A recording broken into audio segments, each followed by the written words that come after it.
Joint family. रोशनी, अब तेरी शादी की उम्र हो चुकी है।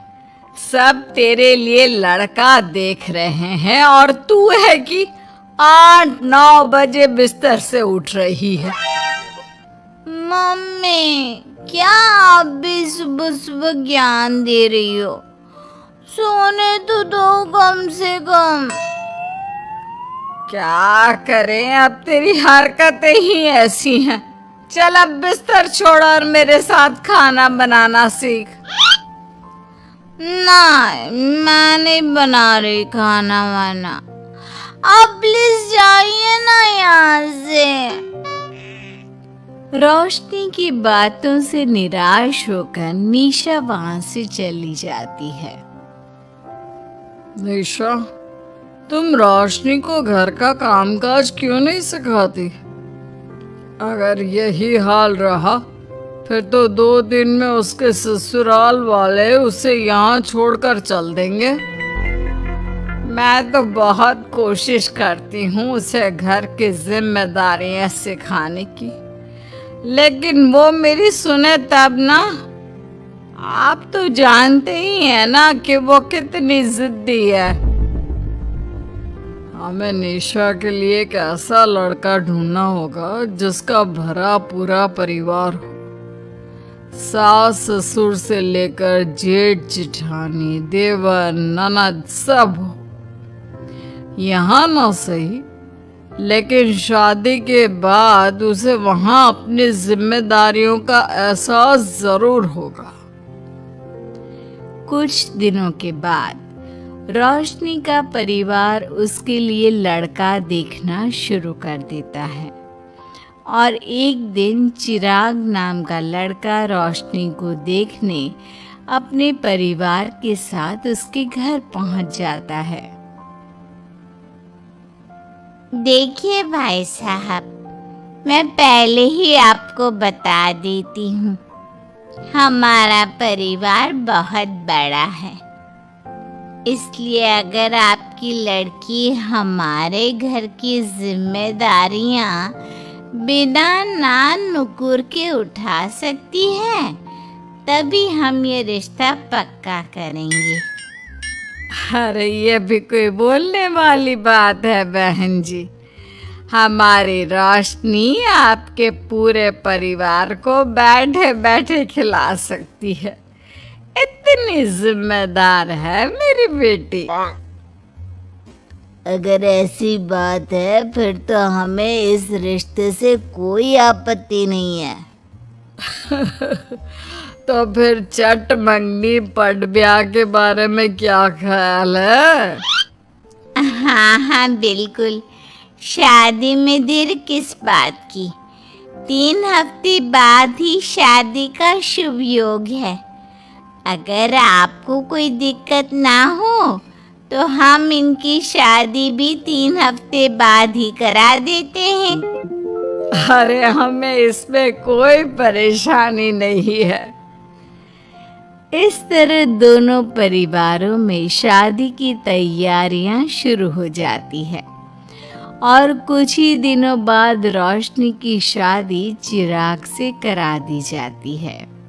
शादी के बाद, बहू, इनसे मिलो। ये है तुम्हारी दादी सास, ये बड़ी सास और बड़े ससुर। ये तुम्हारे जेठ, ये जेठानी। ये दोनों तुम्हारे देवर और ये इस परिवार की सबसे छोटी बेटी सिमरन, यानी कि तुम्हारी ननद है। परिवार में इतने सारे लोगों को देखकर रोशनी का सर चकरा जाता है। वो अपना सर पकड़ लेती है और मन ही मन सोचने लगती है, हे भगवान, ये किस जन्म का बदला लिया है आपने मुझसे? मैंने क्या बिगाड़ा था आपका जो आपने मुझे ऐसा परिवार दिया? बेटा, किस सोच में पड़ गई तुम? और कितने लोग हैं आपके परिवार में? बस हम इतने ही लोग हैं बेटा, ज्यादा लंबा परिवार नहीं है हमारा। अब इससे लंबा और कितना बड़ा परिवार होगा आपका? ये ससुराल कम चिड़ियाघर ज्यादा लग रहा है। कुछ कहा क्या तुमने बेटा? नहीं मम्मी जी, वो मैं बहुत थक गई हूँ, तो क्या अब मैं सोने जा सकती हूँ? हाँ हाँ, क्यों नहीं बहू। चिराग, बहू को अंदर कमरे में लेकर जा।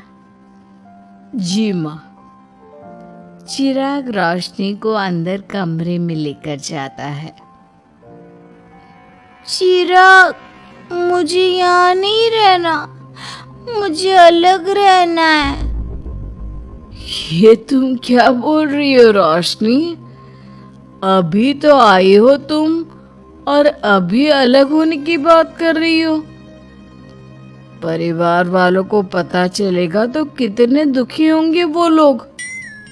मुझे नहीं मतलब किसी से, और इसे तुम परिवार कहते हो? ये परिवार कम कोई गली मोहल्ला ज्यादा लग रहा है। रोशनी, अभी तुम नई हो इस परिवार में, इसलिए शायद तुम्हें ऐसा लग रहा है। कुछ दिन में आदत हो जाएगी तुम्हें। चिराग की बात सुनकर रोशनी अपना सर पकड़ लेती है। आपको समझाना तो दीवार में सर पटकना है। मैं सो रही हूँ, लाइट ऑफ मत करना, मुझे अंधेरे में नींद नहीं आती। इतना बोलकर रोशनी बिस्तर पर लेट जाती है। रोशनी को देखकर चिराग का मुंह खुला का खुला रह जाता है। वो भी पैर पटकते हुए बिस्तर के दूसरे कोने में अपना मुंह मोड़कर सो जाता है। अगले दिन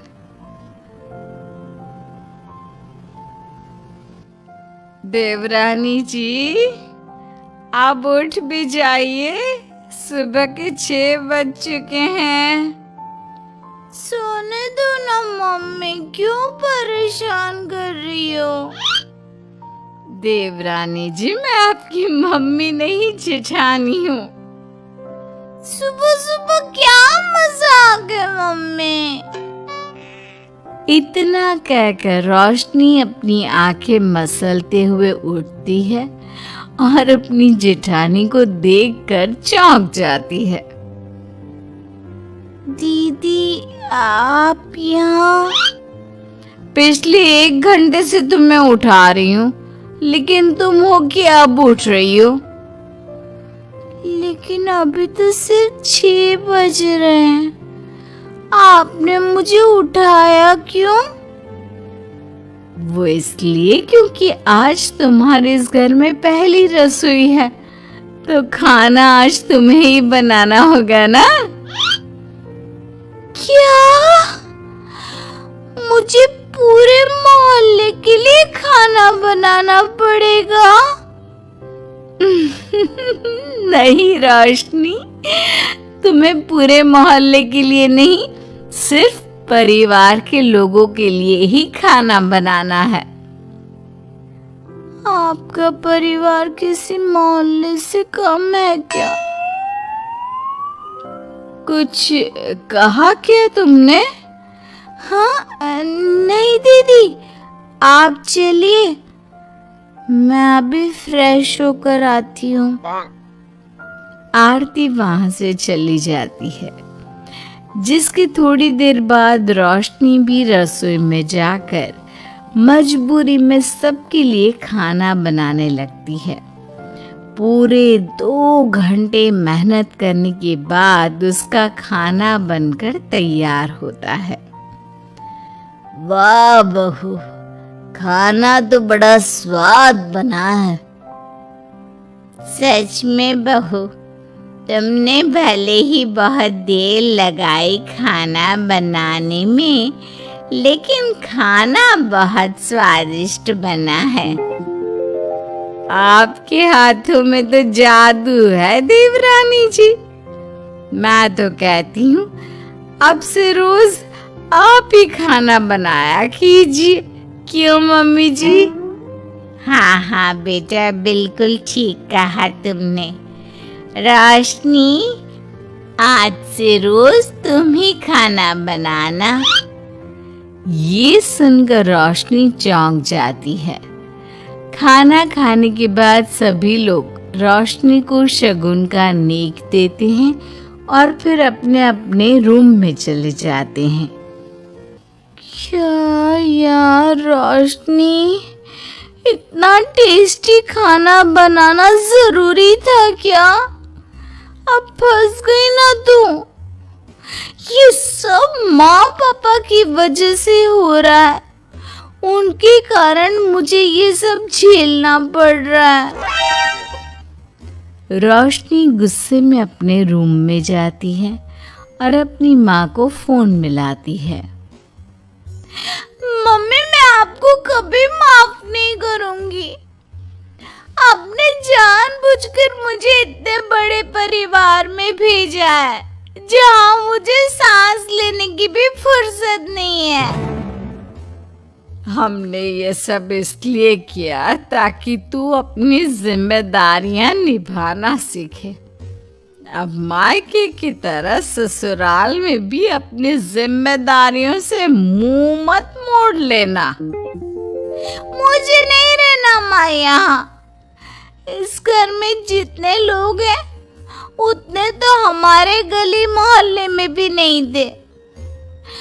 माँ, मैं आपसे आपकी सारी बातें मानूंगी, पर प्लीज मुझे यहाँ से ले जाइए। बिल्कुल नहीं, अब से वही तेरा सब कुछ है। वहां से भागने के बजाय अपनी जिम्मेदारियां पूरी करना सीख। इससे हमें भी थोड़ी खुशी मिल जाएगी। माँ की बातों से निराश होकर रोशनी फोन काट देती है, जिसके बाद उसकी नजर नेक में मिले पैसों पर पड़ती है और वो फटाफट से बिस्तर पर बैठकर पैसे गिनना शुरू कर देती है। अरे वाह, ये तो पूरे 25,000 रुपए। किसी ने भी 5100 से कम का नेक नहीं दिया। चलो अच्छा है, कुछ तो फायदा हुआ इतने बड़े परिवार में शादी करने का। अब इन सब पैसों से मैं अकेले शॉपिंग करूंगी, बहुत मजा आएगा। शॉपिंग के बारे में सोच सोच कर ही रोशनी अपने बिस्तर पर कूदने लगती है। उसे बिस्तर पर कूदता देख सभी लोग चौंक जाते हैं। भाभी, आप ऐसे क्यों उछल रही हो? छोटी बच्ची हो क्या? अपनी ननद की बात सुनकर रोशनी का मुंह खुला का खुला रह जाता है। थोड़ी देर बाद रोशनी घर में बिना बताए शॉपिंग के लिए निकल जाती है और शगुन में मिले पूरे पैसों को शॉपिंग में उड़ा देती है। शाम में, देवरानी जी, कहाँ गई थी आप? जानते हैं सब आपके लिए कितना परेशान हो गए थे। कम से कम आपको बताकर तो जाना चाहिए था ना। सॉरी दीदी, मैं आप लोगों को बताना भूल गई। वैसे इतने सारे बैग किस चीज के हैं? तुम शॉपिंग करने गई थी क्या? हाँ दीदी, वो आज नेक में इतने सारे पैसे मिले थे ना, तो मैंने सोचा क्यों ना मैं उन पैसों की शॉपिंग ही कर लूं। अरे वाह, ये तो बहुत अच्छा सोचा तुमने। मम्मी, पापा, सिमरन, देवर जी, सब बाहर आइए। देखिए रोशनी हम सब के लिए क्या लाई है। रोशनी कुछ समझती उससे पहले ही वहां सब लोग आ जाते हैं। क्या हुआ आरती बहू, क्यों चिल्ला रही हो? अरे देखिए ना माँ, रोशनी हमारे लिए शॉपिंग करके आई है। वो देखिए रोशनी हम सब के लिए कितने कपड़े लेकर आई है। आरती की बात सुनकर रोशनी के पैरों तले जमीन खिसक जाती है। उसके मुंह से एक शब्द तक नहीं निकलता। सच में भाभी, आप कितनी अच्छी हो। बेटा, हम सबके लिए तुझे खरीदारी करने की क्या जरूरत थी? अभी तेरी नई नई शादी हुई है, तुझे अपने लिए लेना चाहिए था ना। एक काम कर, ये सारे कपड़े तू ही रख ले, किसी को कुछ देने की जरूरत नहीं है। चलो, कोई तो समझदार है इस घर में। वाह भाभी, कितनी सुंदर ड्रेस है। ये शॉर्ट ड्रेस मुझे पता है आप मेरे लिए ही लाए होंगे, है ना? इसे मैं रख लेती हूँ। माँ, रोशनी इतने प्यार से सबके लिए कपड़े लेकर आई है, हमें मना नहीं करना चाहिए। तू सही बोल रही है बेटा, उसका मन रखने के लिए मैं ले लेती हूँ एक दो साड़ियाँ। रोशनी झूठी मुस्कान लिए खड़े होकर सब देखती रहती है। देखते ही देखते उसके लाए सारे कपड़े घर वाले आपस में बांट लेते हैं और अब सिर्फ एक रुमाल को छोड़कर उसके पास कुछ नहीं बचता। अब ये रुमाल भी क्यों छोड़ा, इसे भी ले ही लेते। इतने में ही सिमरन रोशनी को आवाज देती है। भाभी, वो गलती से रुमाल रह गया है, क्या वो मुझे मिल सकता है? रोशनी वो रुमाल भी सिमरन को दे देती है। इतनी मेहनत से मैंने ये सब कुछ लिया था, लेकिन इन लोगों से मेरी खुशी बर्दाश्त नहीं हुई, कुछ भी नहीं छोड़ा। थोड़ी देर बाद रोशनी का पति भी वहां आ जाता है। मैंने सुना है आज तुमने सभी के लिए खरीदारी की है। तुम मेरे लिए कुछ लेकर नहीं आई? बस फिर क्या था, इतना सुनते ही रोशनी का पारा हाई हो जाता है और वो चिराग को घूरने लगती है, जिससे चिराग डर के मारे वहां से खिसक जाता है। हाय रे, फूटी किस्मत मेरी, जो ये जॉइंट फैमिली मेरे मत्थे चढ़ी।